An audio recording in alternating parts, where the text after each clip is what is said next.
દેશની સંઘ અને ભાજપની આ સરકાર છે. આ સરકાર ફક્ત ને ફક્ત ઉદ્યોગપતિઓની સરકાર છે. આ સરકાર ઉદ્યોગપતિઓ માટે કામ કરે છે, સામાન્ય નાગરિકો માટે કરતી નથી. આવું એટલા માટે કહેવું પડે છે કારણ કે આજના ન્યૂઝની પ્રથમ હેડલાઇન્સની અંદર એવું લખ્યું છે કે મહારાષ્ટ્રના 767 ખેડૂતોએ છેલ્લા 3 મહિનાની અંદર આત્મહત્યા કરી છે. આ આંકડો ફક્ત 3 મહિનાનો છે. જો આંકડાને આખું વર્ષ કે સંઘ અને ભાજપની સરકાર સત્તામાં છે ત્યારથી જો જોવામાં આવે તો આંકડો બહુ જ મોટો હશે. આ ખેડૂતોની આત્મહત્યા કરવા પાછળનું મુખ્ય કારણ એ છે કે બેંકોથી લીધેલ લોન આ ખેડૂતો સમયસર ચૂકવી શક્યા નથી.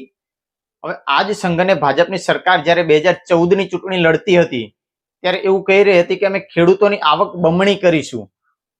પણ આજે પરિસ્થિતિ એ છે કે આવક બમણી થવાની વાત દૂર રહી, જે આવક હતી એ પણ ખેડૂતોની આવક રહી નથી.